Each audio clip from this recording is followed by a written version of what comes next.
Me parece atinado que como introducción e ilustración de la temática de esta noche, les comparta uno de los rubros que la posición de pastor de esta iglesia implica. Entiendo bien que cada iglesia tiene sus propias implicaciones y sus diferencias en cuanto a administración, de acuerdo a veces al tamaño de la congregación o a la versatilidad de esta o a la diversificación de los ministerios. En este caso, para los que no nos conocen o apenas nos están conociendo, pues el programa de educación espiritual que extiende este púlpito nos empuja a una radioestación, nos empuja a un centro de entrenamiento en el campus del programa de discípulos, nos empuja a un colegio, nos empuja al seminario, nos empuja a algunas otras privilegios más que son parte del rol de pastor y de administrador. Insisto que mi única intención es que al hablarles de uno de los rubros es para ilustrar y para introducir la temática de hoy. En ningún punto es una queja de mi parte, ¿eh? Bien, voy a hablar del rubro de mantenimiento y de construcción de lo que es nuestra iglesia. Y note que cuando digo nuestra iglesia, no me estoy refiriendo a este edificio. Estoy hablando a cualesquiera edificios que ocupen esta congregación. Hace ya varias semanas o meses, la junta directiva aprobó que deberíamos renovar toda la pila de sanitarios.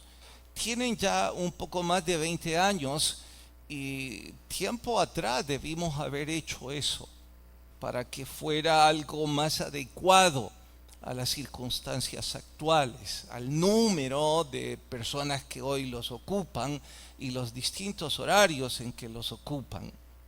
Sumado a eso, en metros cuadrados, los distintos edificios de esta congregación suman un poquito más de 2.800 metros cuadrados.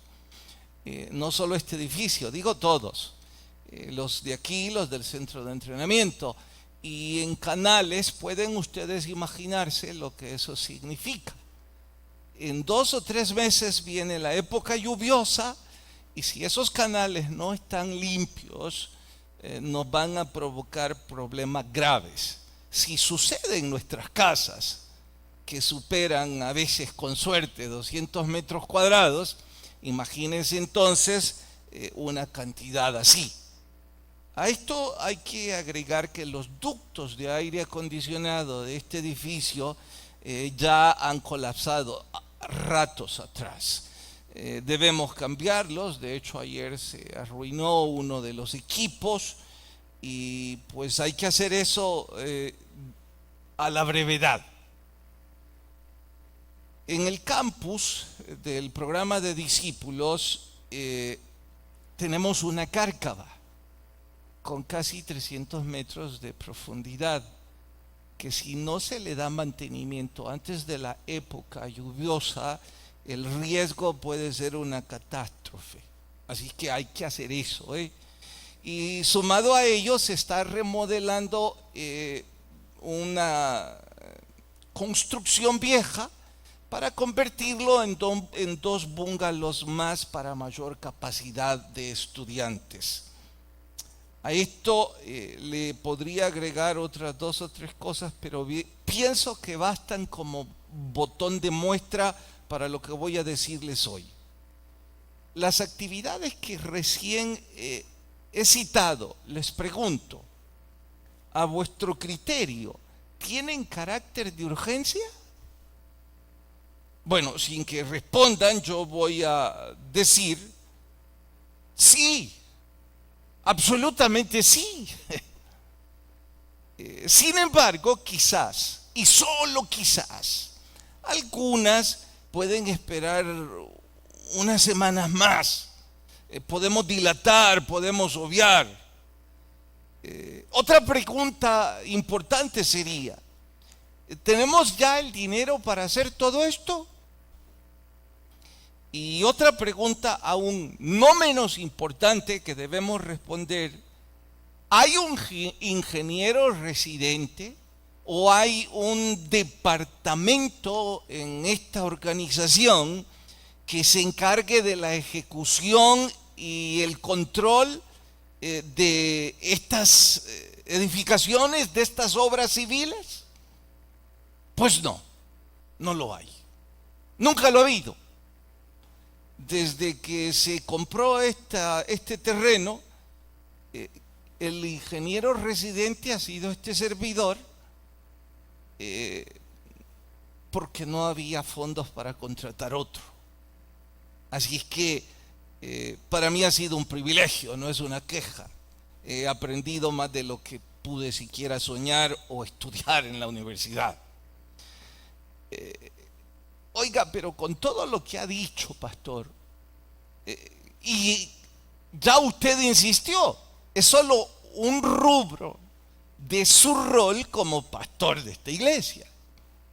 El programa espiritual, el programa de educación del colegio, del seminario, del programa de discipulado, que por supuesto demanda mucho más de lo que ya dije, es asunto aparte. Así es que, ¿qué va a hacer? Puedo decirles con cierta mesura que creo que tengo una o dos ideas y que no estoy tan angustiado, menos ahora que estudié este capítulo, porque me animó descubrir que la Biblia ayuda a ordenar incluso cosas como esta.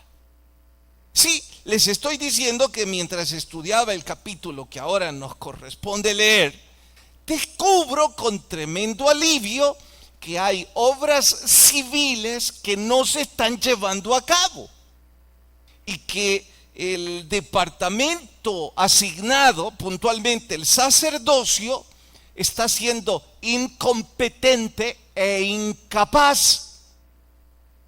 Y descubro cómo el asunto se resuelve. Sí, sorpréndanse, todo esto lo descubrí estudiando la vida de los reyes, que a algunos les parecerá, wow, qué extraño que en el libro de la vida de los reyes se encontrara un tema como este. Es que ya les he dicho antes, la Biblia no es un libro que debería estudiarse con desdén o con la desfachatez de leer un periódico digital. No, es la palabra de Dios. Allí hay un mapa para nuestras vidas. Poco inteligentes somos cuando no buscamos en ese mapa por dónde guiarnos. Disculpen el ejemplo, pero diría yo que hoy con la aplicación de Google Map y de Waze es un buen ejemplo. Yo les digo a algunos, yo ya no conduzco en esta ciudad sin auxiliarme de esas aplicaciones, porque hay horarios en esta ciudad que esto es una locura. Lo que nos tardaría 15 o 20 minutos se puede tardar 2 horas, no exagero un poco. Si usted viene del centro de entrenamiento acá entre las 5:30 y 7 de la mañana, usted necesita 2 horas. Cuando nosotros venimos de allá, salimos, si no a las 5, 4:45. Estamos aquí a las 5:15 y en el carro dormimos otra hora. O en tráfico 2 horas.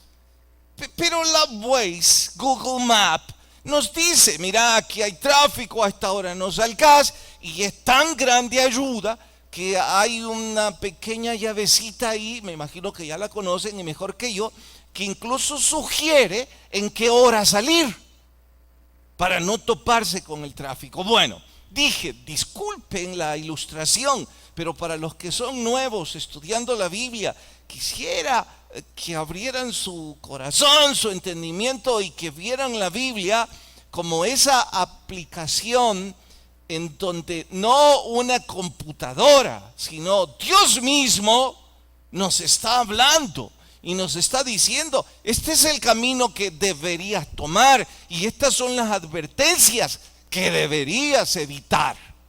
Pues bien, esta historia y más es lo que vamos a estudiar en el sermón de hoy titulado Cuidado con la edad. Vayan al segundo libro de Reyes, capítulo 12. Segundo libro de Reyes, capítulo 12.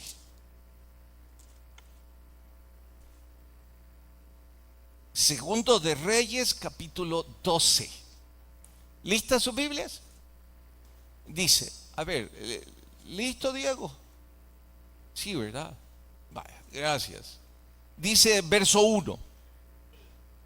En el 7º año de Jehú comenzó a reinar Joás y reinó 40 años en Jerusalén. El nombre de su mamá fue Sibia. Y Joás hizo lo recto ante los ojos de Jehová. Ojo a esto. Todo el tiempo que le dirigió el sacerdote Joiada. Me voy a anticipar, pero me imagino que ustedes ya saben. Podrían también decir, eso significa que cuando murió Joiada, el asunto cambió. Bien, hasta ahí leemos y oramos. Te rogamos, Señor, que hables a nuestras vidas y que el estudio de tu palabra provoque en nosotros un avivamiento, que provoque en nosotros pasión por tu palabra y una actitud de hacer cambios, mejoras en nuestro diario vivir. Te lo ruego en el nombre de Jesús nuestro Señor. Amén. Bueno, me voy a anticipar en advertirles que vamos a encontrar 2 o 3 cosas que reprochar. No solo al rey Joás, sino también al sacerdote Joiada. No hago esto con placer, ni tampoco creo que la Biblia haya registrado los errores de sus gigantes para que los critiquemos. Estoy convencido que la Biblia no oculta ni un poquito los errores de estos o sus debilidades, porque al nosotros estudiarlos podemos evitar repetirlos. Quiera Dios que con los errores de ellos usted y yo aprendamos de la historia de ellos. Bueno, ¿quiénes son los coprotagonistas de esta narrativa? 2, Joás el rey en turno y Joiada el sumo sacerdote en turno, que tiempo atrás fungió como regente. Los que estudiaron conmigo el capítulo anterior, el domingo anterior. No olvide, la Biblia no se debe estudiar tomando un texto aislado a ver qué me dice.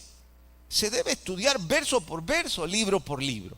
Pero en fin, a lo mejor no vinieron, no pudieron o no les dio la gana, como fuera.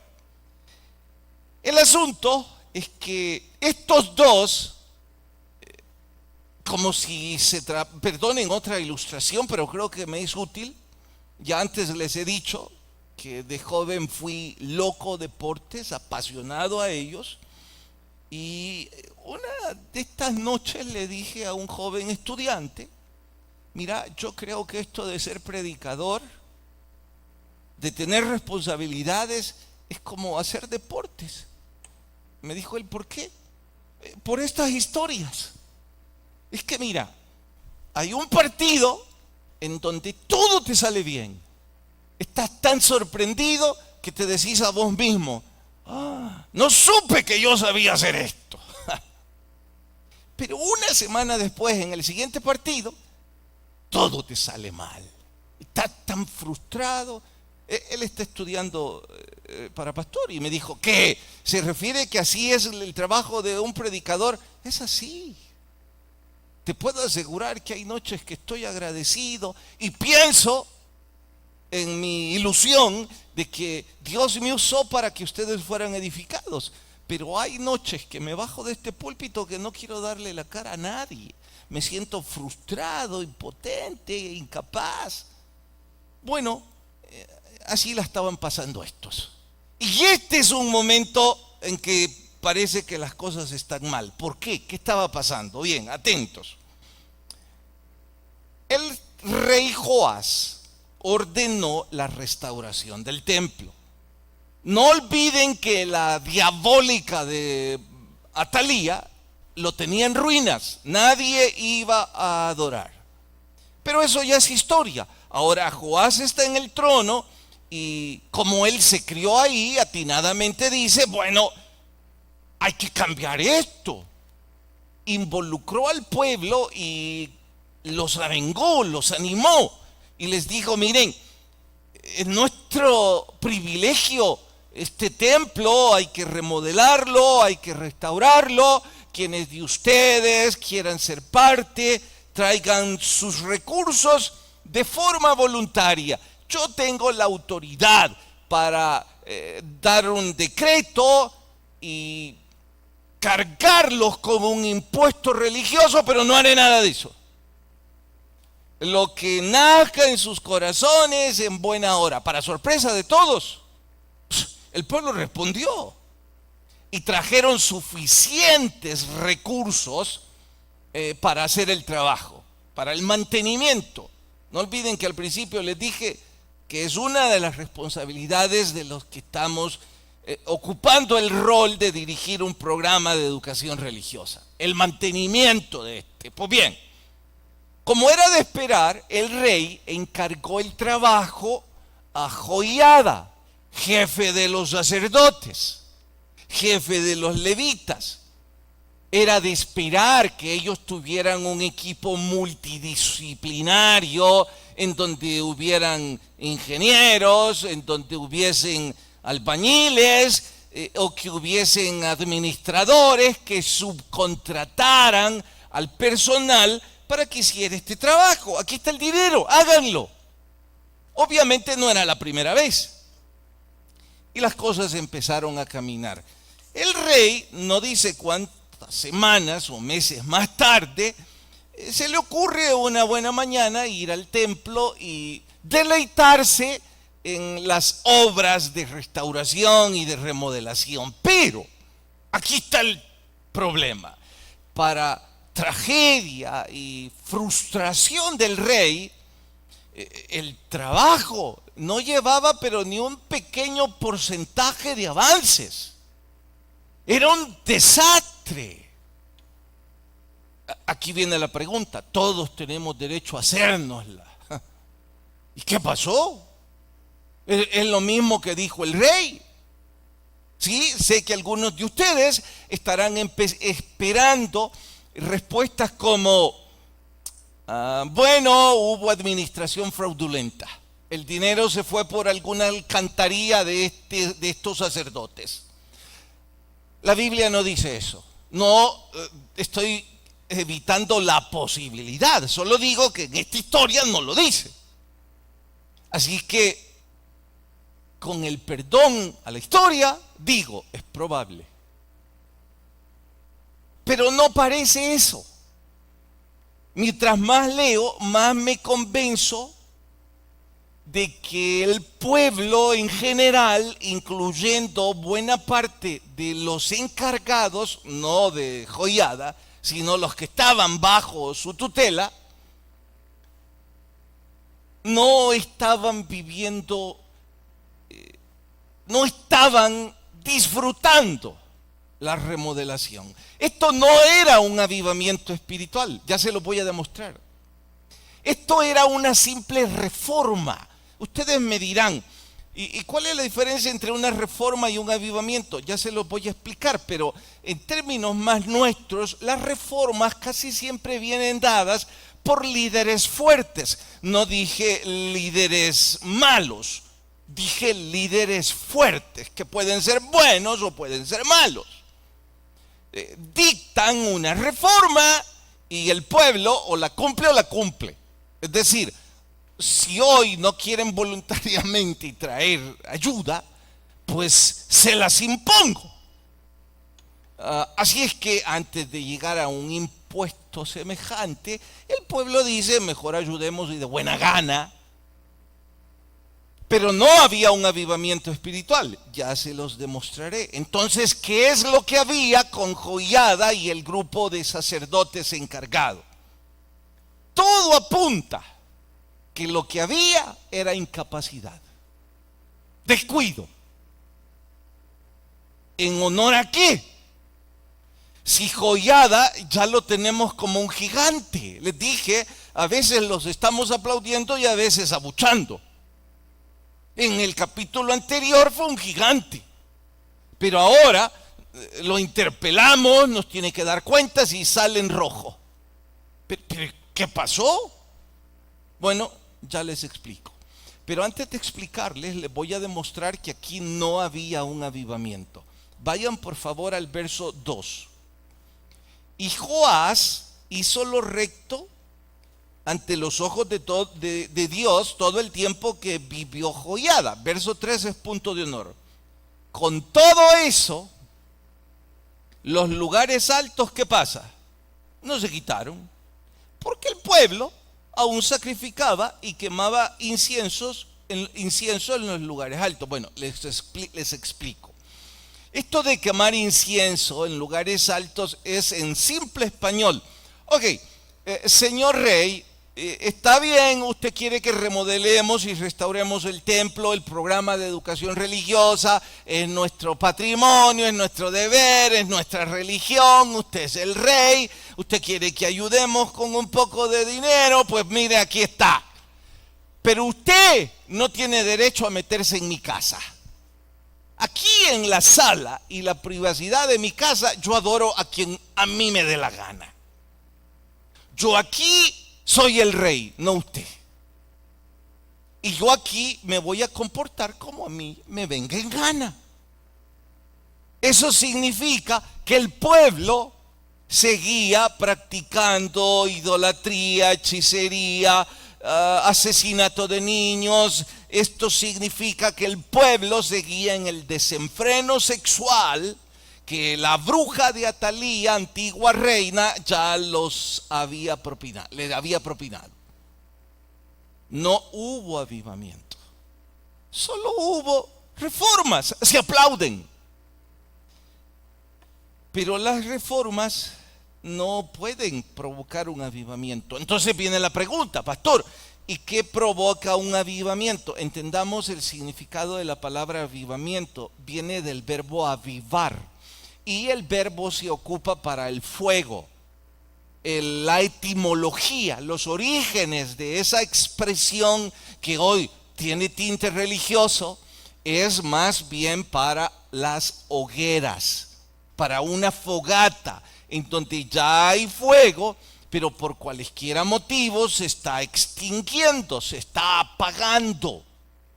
Así es que hay que avivarlo. ¿Cómo? Bueno, póngale combustible, dele oxígeno, ponga un poquito más de leña, haga lo que sea necesario, pero hay que avivarlo. De ahí viene la palabra avivamiento espiritual. Y este es el punto. Si nosotros buscamos en la historia bíblica un avivamiento genuino, para fortuna tenemos uno. Está en el libro de Nehemías. No les digo que lo busquen, más noche si ustedes gustan. Allí hay un avivamiento genuino. Y uno allí descubre cómo empieza y qué significado tiene. Bueno, ¿cómo empieza? Descubrimos en ese libro que el avivamiento empieza siempre y siempre cuando las personas que ya tienen vida, atentos a eso, a los que ya tienen vida pero se están apagando, hay que avivarlos, empujarlos, animarlos. ¿Cómo se les aviva? ¿Cómo se les da oxígeno? Con la exposición a la palabra de Dios. Está en el libro de Nehemías. Un caso paralelo e increíblemente semejante. ¿Por qué? Hay un líder civil, un estadista, que es Nehemías, no era rey, era gobernador, y un líder religioso, que era Esdras, y antes Zorobabel, pero dejemos Esdras y Nehemías, religioso y civil. Estos estaban haciendo lo mismo, remodelando, restaurando, pero se dieron cuenta que eso no era suficiente, que lo que necesitaban era un avivamiento espiritual. Entonces viene Nehemías como estadista y le dice a Esdras: mira, aquí ya topé yo como hombre de gobierno, aquí no necesitamos un estadista, porque si no la gente va a seguir en el desenfreno. Aquí lo que necesitamos es la parte espiritual, y para eso deben venir instructores. Esdras vino con un equipo de sacerdotes y se ocuparon de instruir este libro, y entonces el fuego empezó a crecer, no por reformas, sino porque la palabra de Dios provocó ese avivamiento en el interior de las personas. Bien, con todo esto estoy diciendo, número uno, el avivamiento no sucede con las personas que están afuera, que no conocen del evangelio. Un avivamiento sucede con las personas que ya conocen de Jesús. Segundo, esas personas que ya conocen del Señor Jesucristo, pero a veces están a punto de extinguirse, apagados por cualesquiera problemas, por pecados, por desilusiones, por lo que sea, se requiere avivamiento. ¿Cómo se consigue? Exponiéndoles a la palabra de Dios. Entonces empieza un avivamiento. ¿Me estoy dando a entender? Aquí voy a hacer un paréntesis entonces, porque este pueblo estaba fracasando en el objetivo porque ellos no tenían un avivamiento. El sacerdote y el pueblo estaban yéndose a la deriva. Voy a decir que en forma paralela, esta congregación, sus familias, mi familia y mi persona no necesita reformas. No necesitamos líderes fuertes, talentosos, brillantes, que nos den reformas que poner en práctica. Lo que nuestras iglesias, nuestros ministerios, nuestros matrimonios, nuestros hijos, nuestros trabajos, nosotros lo que necesitamos es exponer nuestro corazón a este libro para que ese avivamiento surja. Y ese es un problema que sucedió allá y que puede suceder aquí. ¿De qué hablo? Que hay personas que no están apasionados en adentrarse en la palabra de Dios. Se apasionan en lo que está alrededor de los sistemas religiosos. Lo que usted quiera, actividades, música, programas de entretenimiento, programas deportivos, todo lo que usted quiera. Pero no hay pasión por esto. No va a suceder un avivamiento en su vida. De ahí que les animo, les exhorto, me exhorto a mí mismo en decirme: Carlos, lo que necesito es esa pasión. Lo que debería pasar esta noche es que yo voy a regresar a mi casa y voy a leer completa toda esta historia. No me va a bastar con la narrativa del predicador. Estoy apasionado por lo que Dios puede decirme a mí en la privacidad de mi cuarto, en el secreto de mi corazón. Yo no voy a ser uno de esos ignorantes que voy a exponerme a que un predicador o un religioso me lleve por donde ellos les da la gana. Yo voy a cotejar, yo voy a corroborar, yo voy de rodillas a orar y pedirle: Señor, por favor, me hablas, me decís qué es el mensaje para mí en este capítulo, en la privacidad de su corazón y de su casa. Entonces el avivamiento va a surgir. entonces usted va a sentir el propósito y el sentido de estar sentado estos minutos aquí. Porque de lo contrario, le digo, está perdiendo su tiempo. Usted y yo necesitamos ese avivamiento. Usted y yo necesitamos memorizar la palabra. Necesitamos decir como el salmista: en mi corazón he guardado tus dichos. Algunos de ustedes, ¿qué van a guardar si no conocen ningún dicho de la palabra? Si ni Biblia tienen. No va a pasar nada. Porque no han tenido un encuentro personal con el Señor Jesucristo. Lo que es peor y me preocupa, parece que no lo desean. Deberíamos anhelarlo. Saben, al menos por curiosidad, hoy les desafío, les confronto. Finalmente vinieron y se sentaron, de buena gana o de mala gana, pero aquí están y están oyendo. ¿No creen que lo menos que podrían hacer es en oración y en privacidad decirle: Señor, ¿todo esto es real o no es real? ¿Podés hablar conmigo? Y si finalmente usted descubre que todo esto es una especie de espectáculo religioso, yo soy el primero en animarle en no regresar más, porque usted es una persona inteligente que no debe seguir pantomimas, y menos pantomimas religiosas.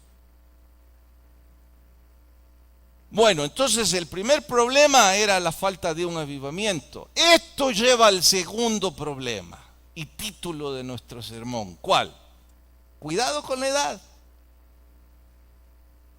Joiada era un héroe bíblico, ya se los dije el domingo, merece nuestros aplausos, nuestro reconocimiento, y que aquellos que están buscando nombres para sus recién nacidos coloquen el de este gigante. Pero también hay que decir que había envejecido y que los años lo habían dejado un poco débil, sin la energía, sin el entusiasmo y sin los brazos para poder alcanzar lo que se esperaba de ese sacerdote. En esta historia, la remodelación del templo y el avivamiento, no, mejor en orden correcto, el avivamiento del pueblo y la remodelación del templo. Pero no estaba pasando ni una ni otra cosa. ¿Por qué? Porque todo apunta a que él ya no tenía la fuerza por su longeva vida y porque la generación que lo sucedía o no querían o estaban agotados también. No sé, eso no lo dice.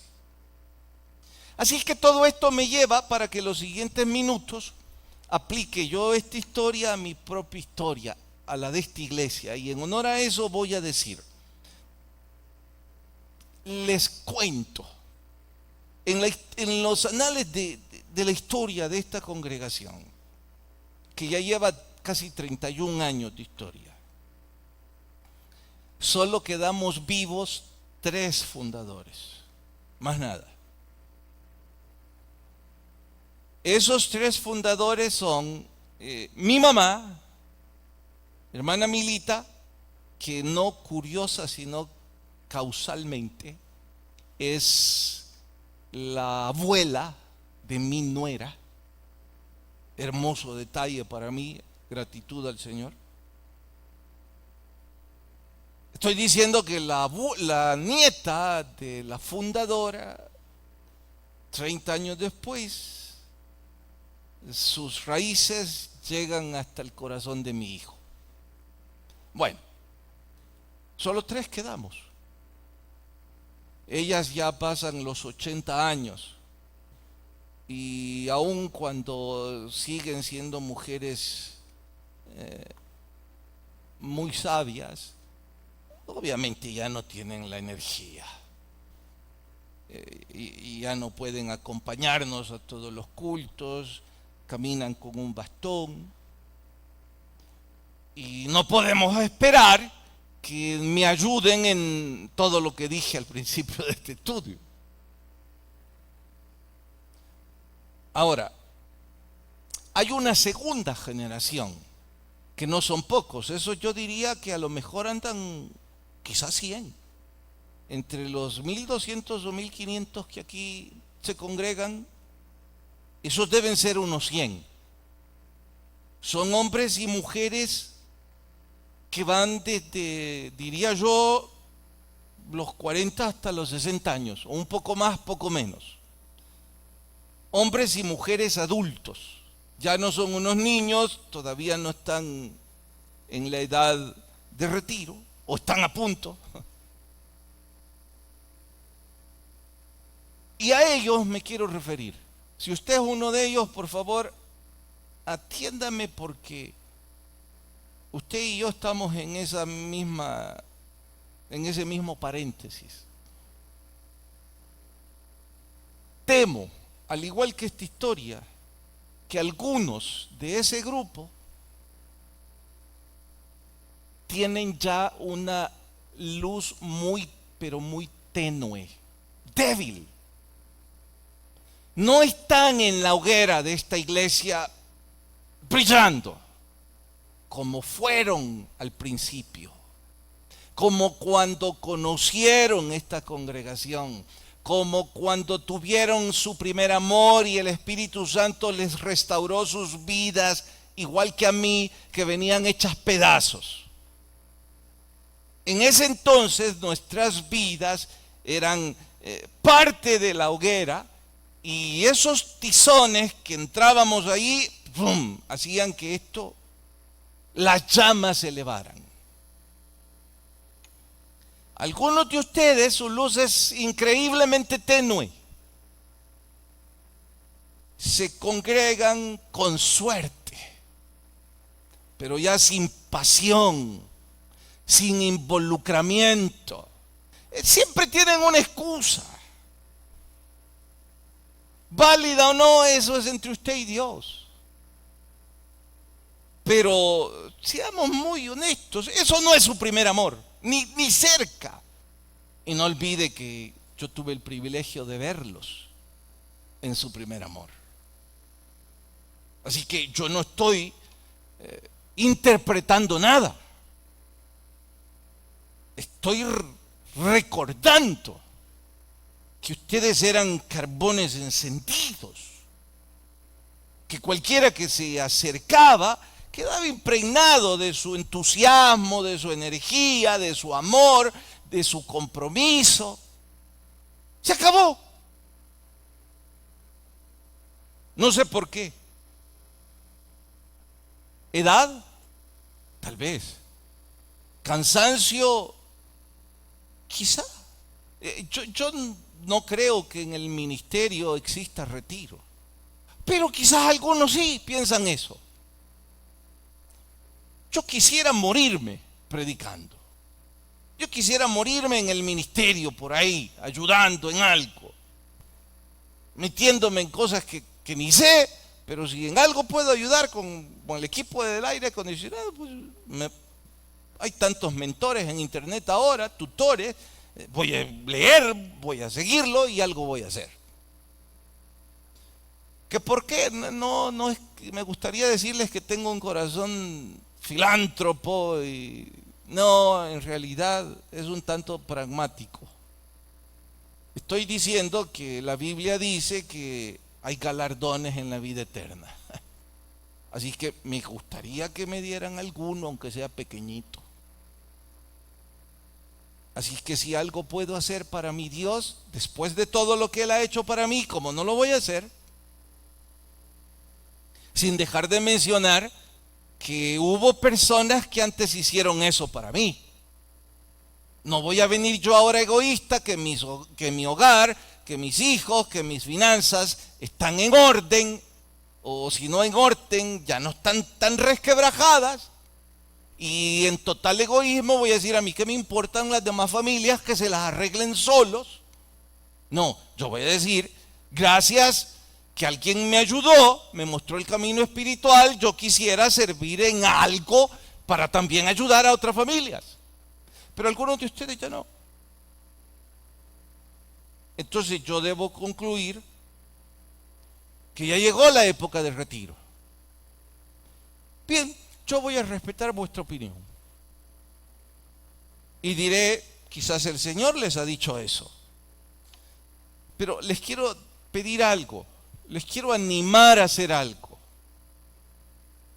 Mientras se está retirando en esa tenue luz, ¿no creen que lo menos que pueden hacer por gratitud a Dios es, número uno, tomar un discípulo a quien usted guiar y aconsejar y hacer lo que alguien hizo con usted en esta iglesia? Mostrarle el camino espiritual, pero con empeño. Decirle a quien deba decirle en su ministerio, mire hermano, yo ya no quiero seguir en esa posición porque estoy enfermo, porque estoy agotado, porque el pastor ya no me cae bien. De hecho es honesto que lo haga, porque si lo está haciendo sin entrega, ya la hoguera no va a dar brío. Usted va a provocar problemas en esa hoguera. Entonces dice, mire, llegó el tiempo de yo solo sentarme y oír tranquilo. Bien, entrene a alguien, hágase a un lado y disipule a alguien. No necesita tener gran energía, no necesita ir con nosotros a las misiones, no necesita estar con nosotros en el centro de entrenamiento. Necesita gratitud a Dios y compromiso. Digo gratitud porque alguien hizo eso con usted, no se le olvide. Y compromiso con nuestro Señor. Quiera Dios que pase. Por otro lado, a los que están entre 25 y 40 años, o 50, ¿no creen que ya llegó el tiempo en que ustedes den un paso, que maduren y que pongan sus manos en el arado y que digan, pastor, nosotros somos la nueva generación de esta iglesia? Si esa generación que ya tiene una luz tenue por cualesquiera motivos está dimitiendo, aquí estamos nosotros. Yo me voy a involucrar en esto, yo voy a tomar esto, yo voy a hacer lo otro para servir a Dios y al prójimo, porque esa es la razón de ser de una iglesia. Ese es el propósito, esa es la misión, ahí está, hacer discípulos. Y ustedes que están entre los 25 y 50, si no entre los 20 y 50, deberían hacerlo ya. Mi generación está abrumada con toda la tecnología. ¿Saben el colmo? Ni siquiera nos importa. Mi esposa se estuvo burlando hoy porque estábamos en el almuerzo con un pastor y me dijo, no, si es que este pone todo en Instagram, el otro pastor. Y yo le digo, ¿y vos cómo sabés? Yo tengo Instagram, me dijo. ¿De veras? Y me dijo, si vos también tenés. ¿En serio? Pues yo no sabía. Aquí está la culpable. Me dijo Jenny, Dani te la puso en la pandemia. Ella te agarró el celular y te dijo, pastor, usted debe tener Instagram. Y poné lo que querrás. Nunca, no sé dónde está eso. No sé cómo se escribe. Qué antiguo ese hombre. Diga lo que usted quiera. El problema es que usted está joven, usted tiene acceso a eso, pero ¿qué está haciendo? Viviendo en forma egoísta, solo para usted, ¿verdad? Pensando en que va a llegar a la luna, pero un corazón para Dios, nada. un corazón para que otros conozcan desde el Señor Jesucristo, nada. Aquí tenemos un problema con tecnología, esos proyectores ya no sirven, tienen más que mi edad, tenemos que cambiar cantidad de cosas y hay cantidad de ustedes que para ustedes eso es, me dijeron que debe tener no sé cuántos lumen de luminosidad, ¿así se dice? Y yo qué sé qué es eso, pero ¿saben el colmo? ¿Y a mí qué me importa? Esa es mi generación. ¿Pero qué están haciendo ustedes? Nada. Vienen y se sientan expuestos a un estudio. ¿Sabe por qué no tiene pasión? Porque usted no tiene avivamiento, porque usted no toma este libro para embriagarse de lo que este libro tiene. Porque si usted tuviera esa pasión, le va a pasar como Timoteo, que a los 21 años ya era jefe de pastores, era obispo. A los 21. Le va a pasar como Josué, que a los 30, 35 le dijo Moisés, vos te vas a hacer cargo de 2 millones de hombres, quién sabe cuántas mujeres. Si usted estuviera cobijándose en la palabra y diciendo, en mi corazón he guardado tus dichos, usted estaría buscando dónde involucrarse para servir a Dios, pero no. Algunas mamás ya solo se dedican a cuidar a sus hijos. Algunos hombres, sus ocupaciones, según ellos, es hacer dinero porque van a llegar a ser magnates quizá. ¿Quién sabe cuál es su pensamiento espiritual? Pero avivamiento, yo lo dudo. Bueno, si usted y yo no volvemos a la palabra de Dios, no va a pasar nada. Quiera Dios que esta noche corran muchos a leer completa la historia y que de rodillas le pidan al Señor, ¿qué es lo que querés que yo haga? Oramos.